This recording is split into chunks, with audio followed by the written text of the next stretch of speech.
घड़ी का और समय का ध्यान रखो। 6:30 बजे मंत्री जी मैं आपके एक से एक शब्द की वैल्यू समझता। आप कहो मैं बैठ जाऊंगा सर। नहीं बोलिए, आपको बोलने के लिए देश की जनता ने धन्यवाद धन्यवाद अध्यक्ष। नए सदस्य हैं, लेकिन उन्होंने बहुत अच्छा विधेयक पर बोला है। पड़ोस वाले भी समझ लो। श्री चंद्रशेखर जी, धन्यवाद। घड़ी का और समय का ध्यान रखो।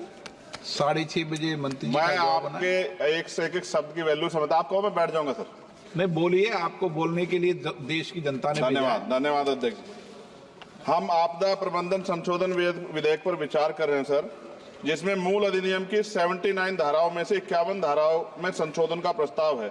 हालांकि ये संशोधन आवश्यक हो सकते हैं, परंतु यह तरीके कुछ जटिल हो सकते हैं, खासकर नए सदस्यगण मेरे जैसे के लिए, जिन्हें मूल अधिनियम और संशोधन विधेयक दोनों का अध्ययन करना पड़ता है। इस विधेयक की समझ में कठिनाई हो सकती है और विधायी प्रक्रिया में जटिलता आ सकती है। इस संदर्भ मेरा सुझाव है कि यदि संशोधन विधेयक के माध्यम से मूल अधिनियम को ही प्रतिस्थापित करके एक नया विधेयक प्रस्तुत करे, तो यह न केवल विधेयक को अधिक स्पष्ट और समझने में आसान बनाएगा, बल्कि लेजिस्लेटिव ड्राफ्टिंग प्रक्रिया को भी सरल कर देगा।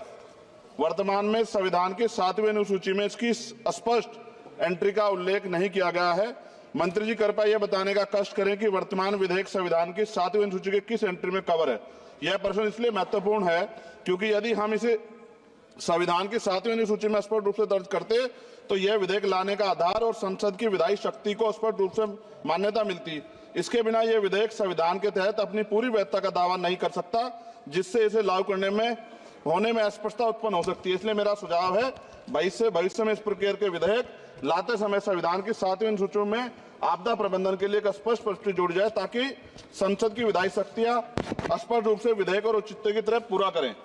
मेरा प्रश्न केंद्र सरकार द्वारा राज्य को आपदा के समय धनराशि और अन्य सहायता प्रदान करने की तरीके से संबंधित है।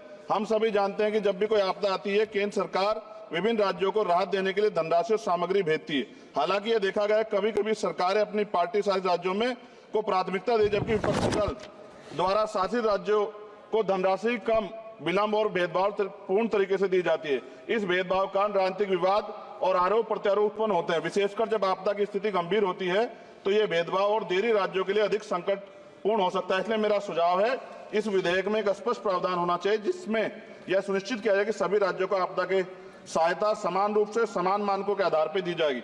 यदि प्रारंभिक सहायता प्रदान की जाती है तो यह सभी राज्यों के लिए समान और किसी भी राज्य में भेदभाव का शिकार उसको ना होना पड़े। साथ साथ विधेयक में यह प्रावधान है कि आपदा डाटाबेस के साथ अगर आर्टिफिशियल इंटेलिजेंस, रिमोट सेंसिंग और डाटा एनालिटिक्स जैसी टेक्नोलॉजी का इस्तेमाल कर डाटाबेस की उपलब्धता बढ़ा सकते हैं। इस प्रावधान भी विधेयक के हों। एनडीएमए में जो आपने स्पेशली स्टाफ रखेंगे, क्या नियुक्ति में SC, ST और OBC को आरक्षण का प्रावधान दिया जाएगा?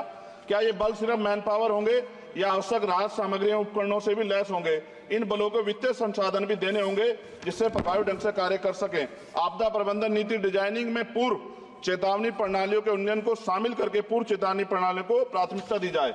आपदा प्रक्रिया कोष में ऐसे प्रावधान होने चाहिए कि आपदा होने के 24 घंटे में ही प्रभावित राज्य जिला प्रशासन को एक निश्चित प्रारंभिक राशि जारी हो सके। जापान जैसे देशों के तहत 72 घंटे की महत्वपूर्ण प्रतिक्रिया योजना को लागू करना, ताकि समय और बचाव कार्य कुशल समन्वय हो। जनता और NGO को भी एक्ट के तहत बनी सभी एजेंसीज के साथ मिलकर काम करने की योजना पर बल दिया जाना चाहिए। किंतु संशोधन विधेयक में ऐसा कोई प्रावधान नहीं दिखता जो कि आपदा के समय नागरिकों, NGO और सामाजिक संगठन रोल को सुनिश्चित करे। आपदा राहत को नागरिकों के लीगल राइट बनाने पर जोर देना चाहिए। और अध्यक्ष जी, सबसे महत्वपूर्ण ये है, आपदाओं में अपने परिजनों और संपत्ति को खोने वाले व्यक्तियों के मानसिक स्वास्थ्य को सहायता प्रदान करने के लिए मनोवैज्ञानिक पुनर्वास कार्यक्रम को आपदा प्रबंधन नीतियों में एकीकृत करने की आवश्यकता है। वायु प्रदूषण ये भी एक तरह का डिजास्टर है। दिल्ली और NCR के तमाम क्षेत्रों में अध्यक्ष जी इतनी बुरी हालात है, हवा जहरीली हो गई है। मेट्रो सिटी में सब जगह हाल है, इसको भी इसमें जोड़ा जाना चाहिए। लोगों का जीवन कीमती है, लोग जब सुरक्षित नहीं रहेंगे तो फिर जीवन कैसा? सर, नगीना लोकसभा क्षेत्र से मैं आता हूं सर।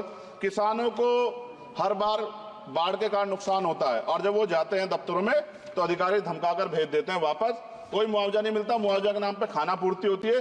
सभी लोगों में चिंता है अध्यक्ष जी। इसलिए मैं माननीय मंत्री जी से मांग करूंगा कि जो मांगे हम देश में रखी हैं, अगर उनको जोड़ दिया जाए तो इसका फायदा आम जनता, किसानों, सब उन वर्गों को मिलेगा जिनके लिए हम लोग सोचते हैं। और भारत बड़ा देश है, बड़ा भूवर्ग है, कहीं बाढ़ है, कहीं अग्नि है, कहीं जो है रेत की समस्या है, तमाम तरह की मुसीबतें यहाँ है।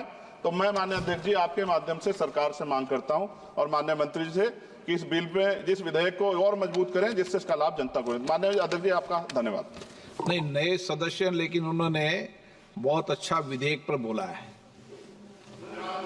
पड़ोस वाले भी समझ लो, अच्छा है।